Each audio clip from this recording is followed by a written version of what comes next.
Magandang araw mga kaibigan. Bigyan natin ng reaction, opinion itong post ng The Wonder Philippines. Pahayag ni ex-senator Trillanes laban kay VP Sara. Ito, sabi niya, Trillanes, sinabing dapat nang kilabutan ang mga Pilipino kay VP Sara dahil wala na umano sa tamang katinuan. Ay, nako. Ano ang masasabi nyo, mga kaibigan? Tingnan natin. People who reacted. Sino ang mas matino? VP Sara o Trillanes? 8,900 ang nag-react. 6,600 ang tumatawa. 1,100 ang galit kay Trillanes. 1,000 lang ang nag-like or naniniwala sa kanya. So, ilang percentage ito?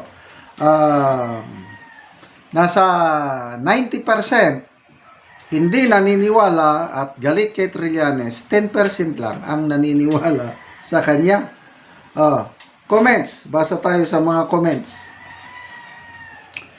Kendred Ginikits, ikaw nga ang buang tahol ng tahol.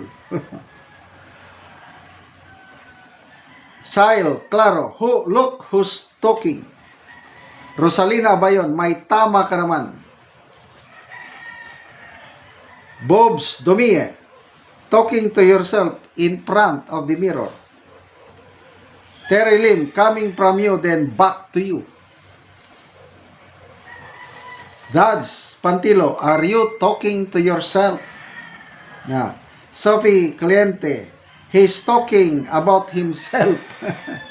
Speaking of yourself, ikaw oy, dilis inday. Dapat kilabutan gyud or else we have mind problem. Kilabutan ka talaga kasi siya nang umamin na once manalo si BP Sara, hahantingin siya ni BP Sara. Speaking of katinuan. Sa latest presidential survey, WR numero, ang voters preference ni VP Sara is 31%, samantalang ang manok ni Trillanes na si Ontiveros 2.7% lang. So sino ang mas matino? Ontiveros or VP Sara? Hindi ata naniniwala sa mga survey si Trillanes. Compare naman natin kay Pangulong Marcos Jr. Itong pinaka-latest na survey ng SWS. Si VP Sara, tumaas ang kanyang rating. Positive 22% nung nakaraan, September of 2025. Tumaas, naging positive 28% November of 2025. Kumpara kay Pangulong Marcos Jr., negative 3% rating ang kanyang November score, negative 5 noong September. Sino ang mas matino? VP Sara o ang presidente? Itong Trillanes talaga is wala nang iniisip kundi paano pabagsakin ang mga Duterte. Nagsabi na siya na pag hindi daw manalo ang kanyang manok si Risa Ontiveros, aalis na lang daw siya sa Pilipinas. Doon na lang sa Amerika manirahan. Paano ngayon? Yung kanyang, ang pinakamalakas na kandidato, sabi niya, sa 2028 is Risa. Paano dyan?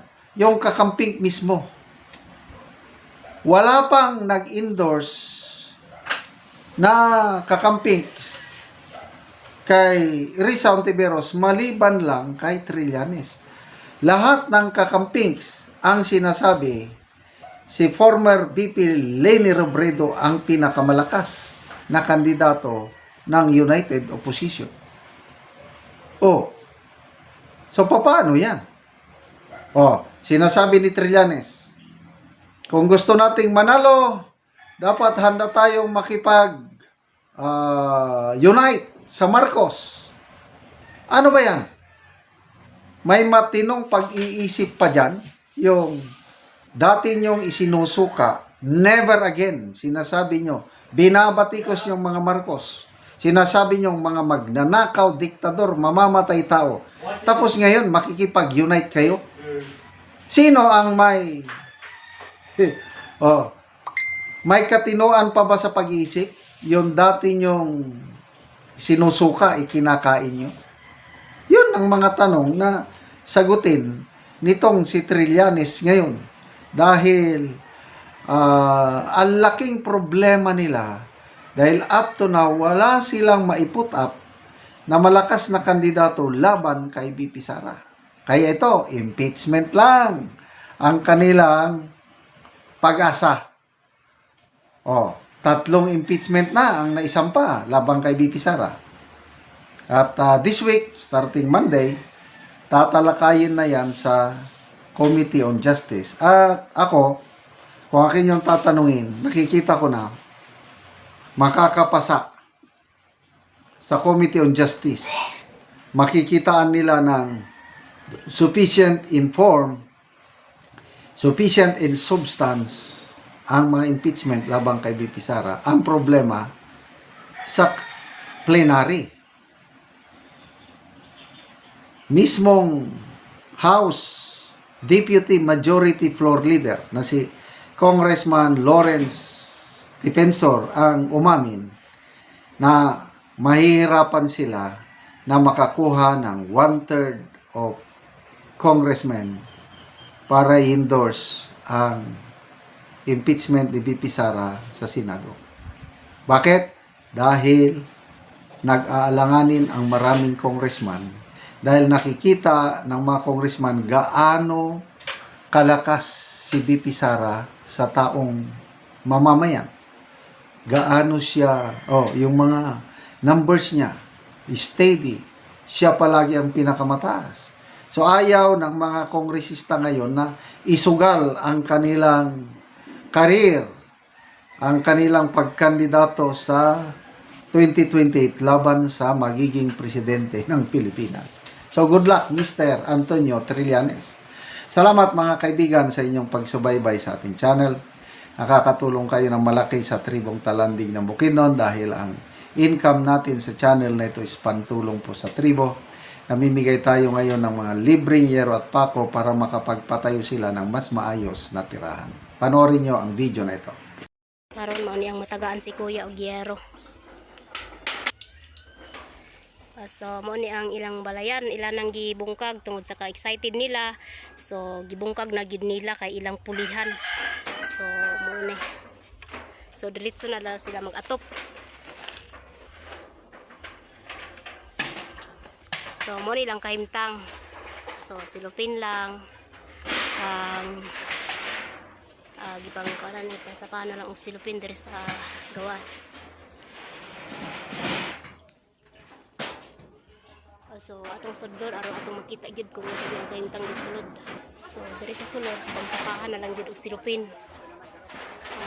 Balay. Ibang sapahan og habol.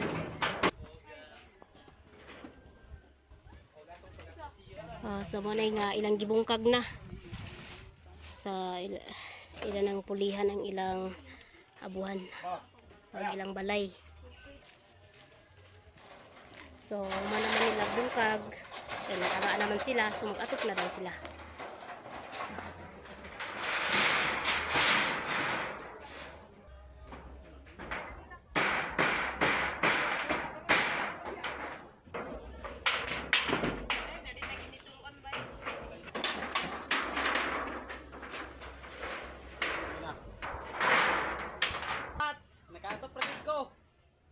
So, nauman na gid og atop, so nindot na kayo. So, kita na nimo nga nahuman og atop na gyud. Salamat sa Ginoo nga nakaatop ra gid mi. Wala gyud na dugay nga naay panalangin nga niabot. Oo, so atol pagid sa Pasko, Merry Christmas, Atol pagit sa kinaskuhan. Pasko, Merry Christmas, salamat kaayo kay nakatok ra gid mig bag-o. So pila na imong edad? 20 years old Imong anak, na kay anak? na isa. So na siya anak, isa, so 24. So salamat kaayo. Dagan salamat. Sige, God bless.